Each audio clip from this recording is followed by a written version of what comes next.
संजीवनी के शो में हम डेली आपकी हेल्थ से जुड़ी किसी एक प्रॉब्लम की चर्चा करते हैं और आपको उसका आयुर्वेदिक सलूशन बताते हैं। लेकिन आज हम किसी बीमारी पर डिस्कस नहीं करेंगे, सीधे उस समस्या की बात करेंगे जिसकी कमी होने के कारण हमारे शरीर में कई सारी बीमारियां अपना असर दिखाने लगती हैं। वजन बढ़ना, रक्त में कोलेस्ट्रॉल का स्तर बढ़ना और ठंड बर्दाश्त ना होना, ये हमारी सेहत से जुड़ी कुछ ऐसी परेशानियां हैं जिसके होने की वजह शरीर में आयोडीन की कमी मानी जाती है। अगर आपके शरीर में आयोडीन की कमी है तो आज आपको बिल्कुल परेशान होने की जरूरत नहीं है, क्योंकि आज डॉक्टर साहब आपको बताएंगे शरीर के लिए क्यों जरूरी है आयोडीन और आयोडीन की कमी को पूरा करने के लिए क्या करें क्या ना करें। साथ ही साथ संजीवनी टिप्स में आपको बताएंगे कोलेस्ट्रॉल रिड्यूस करने के टिप्स। असामान्य रूप से आयोडीन की कमी होने से कई प्रकार की परेशानियां हो सकती हैं। तो चलिए सबसे पहले डॉक्टर साहब से जान लेते हैं कि वास्तव में आयोडीन की कमी होती क्या है। जी देखिए, आयोडीन जो है हमारे शरीर का एक बहुत एसेंशियल तत्व है, काफ़ी इम्पोर्टेंट रोल प्ले करता है। और क्या रोल है इसका थोड़ा समझना जरूर है, क्योंकि हमारे शरीर में जो थायराइड ग्लैंड जो होता है ये कुछ हार्मोन्स का सिक्रेशन करता है जो कि मेटाबॉलिज्म को कंट्रोल करते हैं। थायरोक्सिन आपने सुना होगा, इसी तरह से T3 T4 अब आप टेस्ट कराने जाते हैं तो उसमें ट्राई आयोडोथायरोनाइन करके एक होता है, T3 इसको बोलते हैं। तो इन सब हार्मोन्स के निर्माण में आयोडीन का बहुत अहम रोल होता है। इसके अतिरिक्त गर्भवती महिलाएं जो होती हैं, बच्चे का निर्माण जो होता है, गर्भ में जब बच्चे का निर्माण हो रहा है वहाँ पर भी जो है आयोडीन का इम्पोर्टेंस होता है। तो इसलिए एक तो हमें समझना है कि होता क्या है, इसका क्या काम है। और आपने पूछा कि इसकी डेफिशिएंसी से क्या मतलब है, तो डेफिशिएंसी से यही मतलब है कि अगर प्रॉपर क्वांटिटी अगर शरीर में नहीं मिलती आयोडीन की तो वो कहते हैं कि आयोडीन की डेफिशिएंसी इस बॉडी में हो गई। जैसे और चीज़ों की डेफिशिएंसी आपने सुना होगा कि भी विटामिन ए की डेफिशिएंसी हो गई है, या विटामिन B12 की डेफिशिएंसी हो गई है, या विटामिन डी की डेफिशिएंसी है। सो डेफिशिएंसी मीन्स कि किसी चीज़ की कमी होना, जो बॉडी में उसकी एक उचित क्वांटिटी हमें चाहिए सुचारू रूप से शरीर के काम करने के लिए, या जो भी वो निर्माण कार्य करते हैं उसको चलाने के लिए, जब उतनी मात्रा बॉडी में नहीं पहुंच पाती है तो तब हम उसको कहते हैं कि ये उसका डेफिशिएंसी हो गया। तो ये आयोडीन डेफिशिएंसी का मतलब ये होता है। एक कॉलर हमारे साथ जुड़ गए हैं, प्रेम कुमार है लखनऊ से। क्या जानना चाहते हैं प्रेम कुमार आप? डॉक्टर साहब नमस्कार, मैं प्रेम कुमार बोल रहा हूँ। जी नमस्कार। हाँ नमस्कार जी डॉक्टर साहब, मैं आपका शो देखता हूँ, बहुत अच्छा लगता है। तो मेरा भी एक प्रश्न है, मुझे कई सालों से, लगभग 10 सालों से जो है ना थायराइड की समस्या है। अच्छा। और वो दवाइयाँ जो है ना खाता रहता हूँ, तो वो ठीक रहता है, लेकिन कभी कभी जो है ना वो बढ़ जाता है, कभी घटता है। तो उसके लिए क्या कोई आयुर्वेद का इलाज हो सकता है? देखिए बिल्कुल, थायराइड का इलाज तो हमारे यहाँ होता है। जीवा में हमने काफ़ी पेशेंट्स को जो है अच्छे रिजल्ट्स दिखाए हैं थायराइड के उसमें। लेकिन एक चीज़ मैं आपको बता दूं, पहले भी मैंने इसका जिक्र किया है, थायराइड रोग जो है और 10 साल पुराना रोग है, काफ़ी क्रॉनिक हो चुका है, तो थोड़ा सा इत्मीनान रखिए।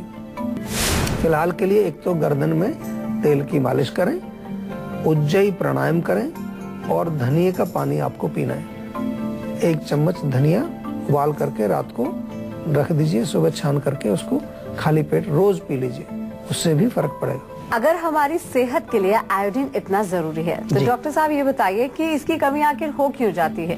देखिए, कमी तो तभी होगी कि जब आप उसको सेवन नहीं करेंगे, क्योंकि आयोडीन एक ऐसा तत्व है कि जो हमारी बॉडी में उसका निर्माण नहीं होता है। हमारा शरीर उसका स्वयं, कुछ चीजें बॉडी में स्वयं भी निर्मित होती हैं। काफी सारी ऐसी चीजें कि हम कुछ भी रोटी खाएं, सब्जी खाएं, तो कुछ चीजें बॉडी में अंदर जाके उनका निर्माण होता है। जैसे हम आयुर्वेद में कहते हैं भी रस धातु बनता है, रक्त धातु बनता है, अनेक प्रकार के धातु शरीर में बनते हैं। आपकी मांसपेशियां बनती हैं भोजन से, हड्डियां मजबूत होती हैं।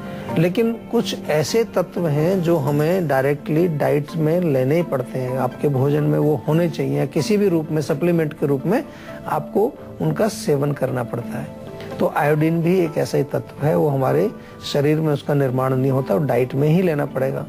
और डाइट में भी कहाँ मिलता है ज़्यादातर, या तो सी फूड जो होता है, कई बार जो आपने सुना होगा कि जो समुद्र के जो होते हैं, इवन घास फूस जो वहाँ की होती है, या जो सी फूड जो लोग खाते हैं उसमें होता है, या ऐसे कुछ जगहों पर हमारा जो सॉइल है, जो ज़मीन हमारी है, जहाँ आयोडीन की मात्रा ज़्यादा होती है, तो वहाँ पर जो भोजन पैदा होते हैं उनमें भी मिलता है, मिल्क प्रोडक्ट्स में मिलता है, काफ़ी सारे हैं। कुछ ड्राई फ्रूट्स के अंदर भी ये पाया जाता है आयोडीन। तो हमें देखना ये है कि आयोडीन का सेवन हमारा होना चाहिए, लेकिन आजकल तो बड़ा सिंपल इसको कर दिया है। आजकल नमक में ही आयोडीन मिला दिया गया है। आपने देखा होगा आयोडाइज्ड सॉल्ट जो है, आयोडीन नमक विद आयोडीन मिलता है, तो उसका सेवन करने से भी आपको आयोडीन की कमी पूरी हो जाती है। या फिर कभी कभार डॉक्टर आपको कोई विशेष सप्लीमेंट भी दे सकते हैं जिसके सेवन से आप आयोडीन डेफिशिएंसी को ठीक कर सकते हैं। और आयोडीन डेफिशिएंसी जब ठीक होगा तो क्या होगा, आपका जो थायराइड ग्लैंड है जिसका के मेन कनेक्शन हमारे मेटाबॉलिज्म से है, अगर थायराइड ग्लैंड कम काम कर रहा है तो आपका मेटाबॉलिज्म स्लो हो जाएगा। यानी कि जो भोजन का पचना, भोजन से धातु निर्माणित, ये जो पूरी प्रक्रिया होती है मेटाबॉलिज्म जिसको कहते हैं, उसको वो स्लो हो जाएगा। उसका कनेक्शन हमारे थायराइड जो हार्मोन्स हैं या थायराइड ग्लैंड उसके साथ जुड़ा हुआ है।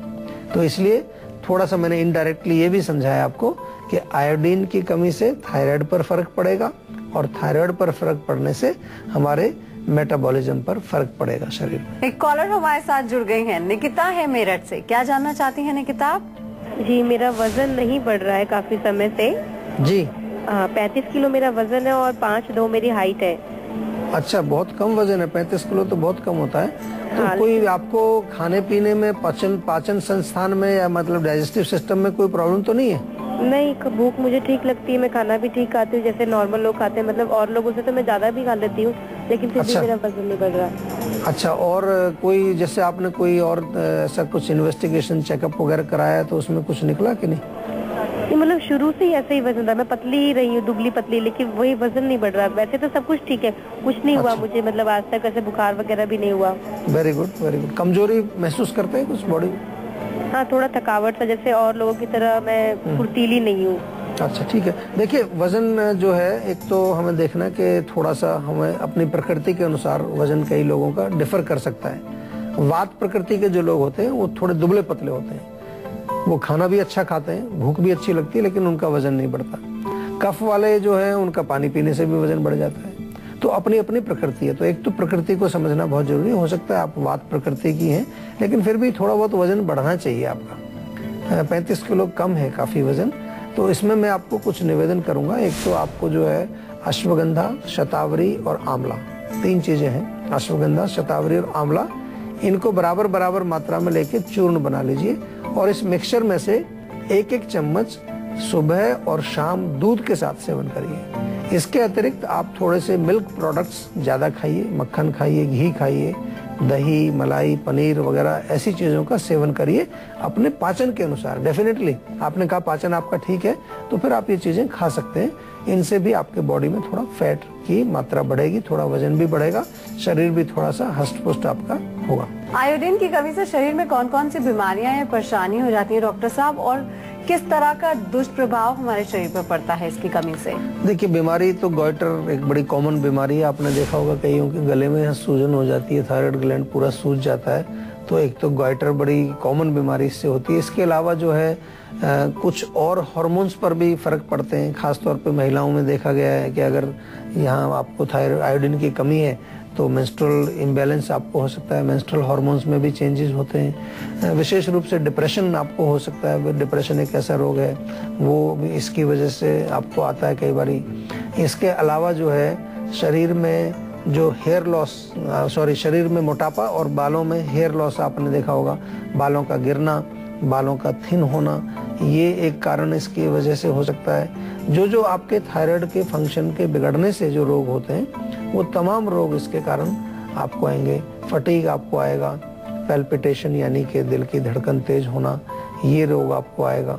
तो अनेक प्रकार के रोग जो थायराइड ग्लैंड के फंक्शन के बिगड़ने से होते हैं उनको हम आयोडीन की कमी के साथ जोड़ते हैं। तो अब डॉक्टर चौहान से जान लेते हैं कि वो कौन कौन से लक्षण होते हैं जिनसे पता चलता है कि हमारे शरीर में आयोडीन की कमी है और कैसे पूरी की जा सकती है। देखिए, ये बड़ा अच्छा प्रश्न है, क्योंकि कई बार क्या है कि कुछ लक्षण हमें दिख रहे होते हैं, हम ज्यादा गौर उस पर करते नहीं है। तो इस पर थोड़ा ध्यान दीजिए कि यदि आपको थकान रहती है अननेसेसरीली, या आपका त्वचा ड्राई हो गया है, रूक्षता है स्किन के अंदर, या स्किन थोड़ी मोटी आपको लग रही है, या बहुत ज्यादा ठंड आपको लगती है, यानी कि आपकी बॉडी बड़ी सेंसिटिव हो गई है कोल्ड के प्रति, थोड़ा सा भी ठंडा हो, हल्का फुल्का कहीं पर और किसी को ठंड नहीं लग रही है, आपको ज़्यादा ठंड लग रही है, चिड़चिड़ापन आपको होता है, मूड स्विंग्स आपके रहते हैं, मूड आपका जो है चेंज होता रहता है, या आपको घबराहट महसूस होने लगती है, थोड़ी सी कोई चीज़ हो जाए, कहीं पर थोड़ा वातावरण ऐसा थोड़ा खराब हो जो आपके अनुकूल ना हो, तो आपको तुरंत घबराहट शुरू हो जाती है। तो ये तमाम लक्षण जो है, और विशेष रूप से जो है पेट साफ यदि नहीं होता, आपका कॉन्स्टिपेशन नहीं होता है, बाल गिरने शुरू हो गए, आपके हेयर लॉस शुरू हो गया है, तो ये कारण आपके ये लक्षण जो हैं ये दर्शाते हैं कि आपको चेक करना चाहिए कहीं कोई आयोडीन की कमी तो नहीं है आपकी बॉडी। और अब बारी आती है आज की संजीवनी की, जिसमें डॉक्टर साहब आपको बताएंगे शरीर में आयोडीन की कमी को कैसे करे पूरा। तो आयोडीन की कमी को लेकर क्या है आज की संजीवनी? आयोडीन की कमी के लिए देखिए ज़्यादातर तो बहुत अच्छा रहेगा कि आयोडीन वाला सॉल्ट आप प्रयोग करें। आयोडाइज सॉल्ट बड़े कॉमन आज मिलते हैं, आजकल तो मोस्टली सभी सॉल्ट में आयोडीन होता है। या हमारे यहाँ पर प्राचीन समय में जैसे आयुर्वेद में सेंधा नमक का भी नाम लिखा गया है, सेंधा नमक का प्रयोग भी आप कर सकते हैं। और आप पनीर का सेवन यदि करें, अच्छा पनीर हो, घर में बनाए हो तो और अच्छा रहेगा। 30-40 ग्राम कच्चा पनीर रोज खाएं अच्छी तरह से।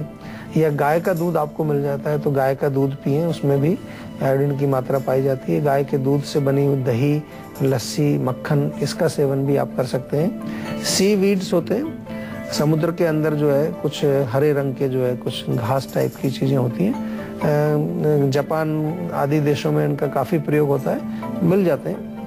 या पालक टाइप की जो हरी पत्तेदार सब्जियां जो होती हैं उनका सेवन करना चाहिए। सोयाबीन भी आप खाएंगे उससे फर्क पड़ेगा। सोयाबीन की बनी हुई जो और प्रोडक्ट्स हैं, सोया मिल्क आज मिलता है, टोफू मिलने लगा है आजकल यहाँ पर, वो सोयाबीन से बनता है, वो आप सेवन कर सकते हैं। या कुछ ड्राई फ्रूट्स हैं जैसे खजूर है, प्रून्स हैं, अखरोट वगैरह हैं, इनका सेवन, किशमिश है, इनका सेवन करने से भी आपको कहीं ना कहीं थोड़ा बहुत आयोडीन उसमें मिल जाता है। तो अब डॉक्टर साहब से जान लेते हैं कि अगर आयोडीन की कमी हो जाती है तो क्या हिदायत रखें, या फिर कमी ना हो उसके लिए क्या हिदायतें रखनी चाहिए? देखिए बहुत इम्पोर्टेंट है आयोडीन को मेंटेन करना बॉडी के अंदर। तो पहली चीज तो कि कमी होनी नहीं चाहिए, इसलिए आपको थोड़ा सा जो है ये जैसे जो चीजें बताई भोजन में उनको सेवन करना चाहिए। और अगर कमी हो जाती है तो डेफिनेटली आपको कुछ ना कुछ सप्लीमेंट लेके जल्दी से जल्दी उसको पूरा करना चाहिए। इससे पहले कि कोई रोग आपके शरीर में बन जाए, कोई रोग पैदा हो जाए, उसको ठीक करना बहुत जरूरी है। कोई बहुत भयानक चीज नहीं है, बहुत मुश्किल नहीं है, जल्दी से आराम से ठीक हो जाता है। लेकिन बहुत इम्पोर्टेंट ये है कि इससे पहले कोई एडवांस स्टेज का कोई रोग पैदा हो जाए बॉडी में, जिसको ठीक करने में फिर बहुत लंबा टाइम लगे, तो हमें ध्यान रखना चाहिए अपने खान पान पर। इसीलिए हम बार बार आपसे बात करते हैं कि प्रॉपर न्यूट्रिशन, प्रॉपर आपको पोषण मिलना बहुत आवश्यक है। डाइट जो भी खाएं उसमें देखना चाहिए कि आप क्या खा रहे हैं। आजकल थोड़ा सा ऐसा प्रचलन भी चल गया है कि लोग खाने पीने में क्या खा रहे हैं उस पर ध्यान नहीं देते, केवल टेस्ट पर ध्यान देते। स्वादिष्ट होना चाहिए, क्रिस्पी होना चाहिए, जैसा भी जिसका टेस्ट होता है उसी के अनुसार लोग खाते रहते हैं। इसीलिए आजकल ये बहुत फास्ट फूड का, जंक फूड का बहुत प्रचलन चल गया है, क्योंकि टेस्ट बहुत अच्छा है उसका बना दिया उन्होंने। पोषण है या नहीं है वो छोड़िए, लेकिन टेस्टी है। तो टेस्ट के साथ साथ भोजन में न्यूट्रिशन भी होना जरूरी है, इसको हमेशा आपको ध्यान रखना चाहिए। और अब बारी आती है संजीवनी टिप्स की, जिसमें डॉक्टर साहब से जानते हैं कि कोलेस्ट्रॉल को रिड्यूस करने के क्या हैं टिप्स। देखिए, कोलेस्ट्रॉल को कम करने के लिए बहुत सारी अच्छी चीजें हैं, उनको अगर आप सेवन करेंगे तो आपका कोलेस्ट्रॉल कम हो जाएगा। कोलेस्ट्रॉल से बहुत घबराने की जरूरत नहीं है और एकदम से दवाई खाने की भी जरूरत नहीं है आपको। सबसे पहली चीज बड़ी सिंपल सी परखी हुई चीज है, बहुत लोग प्रयोग करते हैं, लहसुन। लहसुन की एक कली आप सुबह खाइए, आपका कोलेस्ट्रॉल कंट्रोल होगा। दूसरी चीज जो है एलोवेरा बहुत अच्छा काम करता है। 3 टेबलस्पून एलोवेरा आप सेवन करें सुबह खाली पेट, उससे फर्क पड़ेगा। अर्जुन की छाल को कूट के रख लीजिए, उसको उबाल करके काढ़ा बना के, अर्जुन की चाय जिसको हम कह देते हैं, उसका सेवन करिए, वो भी बहुत फर्क करती है। धनिए का पानी भी आप पिए, 1 चम्मच धनिया पाउडर 1 गिलास पानी में उबाल करके रात भर रख दें, सुबह उसको छान करके पी लें। धनिए के पानी से भी आपको कोलेस्ट्रॉल में फर्क पड़ता है। और सबसे इम्पोर्टेंट चीज है कि आपको नियमित रूप से व्यायाम जरूर करना है और भोजन पर भी आपको कंट्रोल करना है। ऐसा नहीं है कि इधर आप कोई अर्जुन की चाय पी रहे हैं, उधर रोज पराठा, मक्खन और सब खाए जा रहे हैं, तो कोलेस्ट्रॉल तो बढ़ेगा उससे। तो आपको अपनी डाइट पर विशेष ध्यान रखना है। गरिष्ठ भोजन, चिकनाई वाले पदार्थ, फैट वाले भोजन, उनका सेवन नहीं करना है। और बहुत इम्पोर्टेंट है कोलेस्ट्रॉल को कंट्रोल रखना, क्योंकि कोलेस्ट्रॉल अगर ज़्यादा बढ़ता है तो वो कई खतरनाक बीमारियों को पैदा कर सकता है। इसलिए उसको नियमित रूप से चेकअप भी कराते रहिए अगर आपको कोलेस्ट्रॉल की प्रॉब्लम रही है। और प्राकृतिक तरीके से अगर इन चीज़ों से भी आपको फर्क नहीं पड़ता है तो आयुर्वेद में आइए। हमारे यहाँ आयुर्वेद में कई ऐसे हम पदार्थ बनाते हैं, ऐसे मेडिसिन बनाते हैं जिनमें के कोलेस्ट्रॉल को कम करने की क्षमता रहती है। उसमें गुग्गुल का प्रयोग बेस का करते हैं, एज ए बेस, और उसमें अनेक प्रकार की जड़ी बूटियां मिला करके दवाइयां बनाई जाती हैं। उनका सेवन भी आपको करना चाहिए। मेरा निवेदन आपसे ये है कि जो भी रोग आपके शरीर में हो, कोशिश हमेशा करनी चाहिए कि प्राकृतिक तरीके से, आयुर्वेदिक तरीके से उसका हम समाधान निकालें, ताकि हमें शरीर में कम से कम साइड इफेक्ट्स हों और रोग हमारा जड़ से ठीक हो सके।